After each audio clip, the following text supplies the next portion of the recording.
iOS 17 ja està aquí, i això vol dir que el teu iPhone s'actualitza i venen cosetes noves. Jo porto uns dies provant-lo i la veritat és que hi ha alguna cosa que m'ha agradat molt i que ha canviat fins i tot la manera com faig algunes coses amb el meu iPhone. I te les volia compartir. Així que, comencem. La primera funcionalitat és de la càmera. Ara han incorporat un nivell, així que podem veure que hi ha una ratlla aquí al mig que es posa groga quan està centrada o anivellada. Llavors ja no hi haurà més fotos així torçades, sinó que quan tu busques que la foto estigui recta, ara el teu iPhone et dirà que, ok, aquí està recta. Superútil. També funciona aquí en horitzontal, com pots veure, i crec que això ja existia, però també t'ho comentaré, que és que quan tu vols fer una foto cap per baix, ara hi ha aquestes dues creus, ja et dic, crec que ja hi eren, que et diuen que la foto, ok, ara estàs perfectament en vertical respecte a l'objecte. Està guai. Segon punt, ara pots compartir els AirTags, que són aquests localitzadors d'Apple que pots posar a les claus o a la teva motxilla, o jo en tinc una a la moto, per exemple. Doncs quan jo vinc aquí en els meus objectes i veus que tinc un AirTag per la motxilla, o per les claus, o per la moto, ho puc compartir amb algú. I puc dir que, per exemple, la moto, el que jo vull és compartir-la amb la Judit. Vinc aquí baix i ara apareix això de compartir aquest AirTag, afegir una persona. I podria dir que vull que la Judit també pugui saber on està aquest AirTag. Llavors, si a mi em passés alguna cosa, ella pot trobar la moto. O jo què sé, si és molt important les claus de casa i estem de viatge o d'excursió, que els dos ho sapiguem. Abans era només jo, només als meus dispositius veia els meus AirTags, ara pots decidir que alguna certa persona pugui també veure un AirTag en el seu mapa. Està bastant xulo, només et fa falta tenir un AirTag, bueno, això sí, però jo sempre el recomano, és un molt bon regal si mai t'estàs preguntant. El tercer que et volia compartir és sobre l'aplicació Missatges, en concret quan t'envies missatges d'un iPhone a un altre, que és el que es converteix en un iMessage. És aquesta conversa que pots veure aquí, que són de color blau, les bombolletes.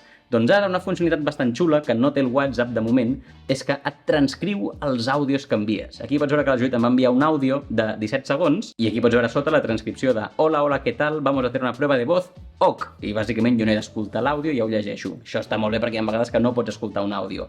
I si t'enviessin un àudio superllarg, el que podries fer és que te'l transcrigui i llavors vas a ChatGPT i li dius resumeix-me aquest textazo i et diu que en 10 segons el que has de saber.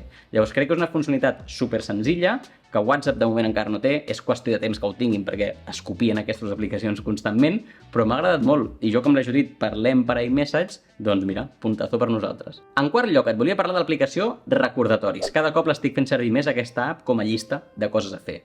M'agrada molt que ara té un widget interactiu. Totes les aplicacions ara podrien tenir un widget interactiu, però a mi m'agrada concretament aquest. El que vol dir és que els widgets que tens a la pantalla d'inici, com ara, que et diu el que he de fer, no, jo tinc posat un que et diu digue'm les coses que he de fer avui. Doncs avui he de gravar, preparar la motxilla per la feina i fer les meves finances personals. Doncs des d'aquí mateix ja les puc marcar com a completades. Abans, quan tu entraves en aquest widget, apretaves, entraves a l'aplicació i ho marcaves com a completat. Ara aquí directament jo li dic finances personals, ja les he fet, pam, fora.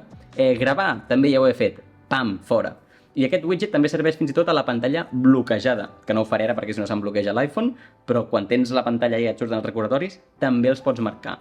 És una tonteria, però a mi com que m'ha canviat el joc de fer servir la pantalla d'inici, vinc molt ràpid i vaig marcant tot el dia. Per afegir aquest widget és molt senzill, o sigui, només deixes apretat, aquí dalt a l'esquerra apretes un més i tens totes les teves aplicacions, que pots dir-li l'aplicació en concret Recordatoris, que la tindrem per aquí baix, i pots escollir un widget més gran o més petit i un cop l'has escollit, aquí li pots dir quina llista vols que siguin. Coses personals o coses d'avui o coses només de la feina, etc etc. Jo ara mateix aquest widget me'l trauré perquè no el volia tan gran, però bueno, ja pots veure que és super senzill. I no deixem l'aplicació Recordatoris perquè hi ha una altra cosa que també m'ha agradat. I quan tu entraves als teus recordatoris i veus les teves llistes, jo en tinc 3, personal, feina, projectes personals, doncs jo posava els meus recordatoris aquí tots seguits i els anava marcant, era molt senzill.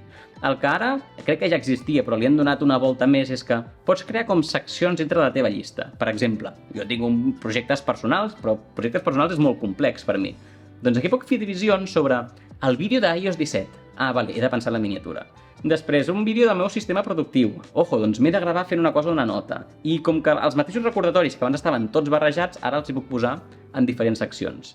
Què m'agrada molt? Que puc canviar la vista aquí i puc posar veure com a columnes. I llavors puc veure tots els meus recordatoris per columnes i anar endreçant-los segons el projecte. I si una l'he de moure, la moc, i si després la marco i tampoc té més secret, vull dir, el marques i desapareix el recordatori. Però és una visió que m'agrada molt, sobretot a l'iPad. Quan jo a l'iPad tinc la meva visió per columnes i puc anar marcant, em sento com que és el meu comandament de la meva vida. I jo vaig per la vida amb aquest widget interactiu que et deia abans i les meves columnes i vaig marcant tot, sóc una màquina. La qüestió és que aquí m'agraden molt les columnes, jo ho faig servir com a una columna és un projecte, però també ho podries fer com que és un Kanban board, no? I dir-li això està en fase de pensar, en fase de fer un guió, en fase de pujar, en fase de publicar, i podries anar la mateixa targeteta, la mateixa peça, anar-la movent d'una a una altra segons el diferent estat. Aquí a cadascú que ho faci servir com vulgui, però a mi m'ha agradat molt això, la pau mental que em dona que dintre d'una mateixa llista de recordatoris puc separar-ho en diferents categories. I per últim, però no menys important, és que hi ha novetats a l'AirDrop. És aquest sistema d'enviar-se arxius entre dispositius d'Apple que és com màgia. I tu, per compartir alguna AirDrop, com sempre, doncs vens aquí i en aquesta foto de la pasta tan xula, doncs jo vinc a compartir i ja em surt. Si vull compartir directament amb el meu iPad, que està aquí, s'enviaré com màgicament aquesta foto, i si vaig a AirDrop també veuria tota la gent de prop meu que té el seu AirDrop activat. El que passava fins ara és que quan tu enviaves una cosa per AirDrop, doncs havies d'estar a prop. Es crea una connexió Wi-Fi entre aquests dos dispositius i s'envia. I si tu te'n vas, doncs es perd la connexió i es trenca l'AirDrop. Ara ja no passa. Ara, quan tu et separes massa d'una persona, el que fa és que passa a enviar-se a través de Wi-Fi.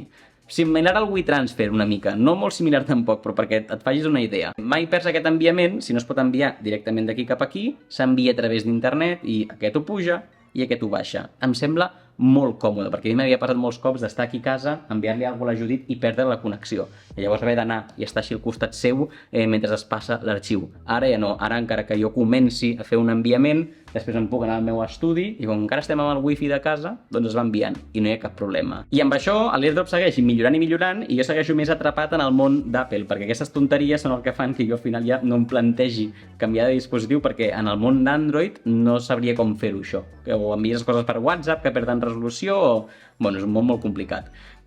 Poc més, els fons que he fet servir o que estàs veient ara aquí és un fons que em vaig fer jo mateix perquè no m'agradava cap dels que trobava i si el vols estan a internet i llavors deixaré aquí baix un enllaç i el pots aconseguir, està bastant guai, sempre ajudes al canal i aquests serien una mica els meus preferits d'iOS 17. Si vols deixar als comentaris coses que trobis tu també t'ho agraeixo. Si t'ha agradat com faig servir el meu iPhone i vols veure més coses, tinc el típic vídeo de què tinc al meu iPhone, que te'l deixo per aquí si vols descobrir una mica més d'aquestes idees. I si no, ens veiem doncs aviat amb un nou vídeo. Adeu!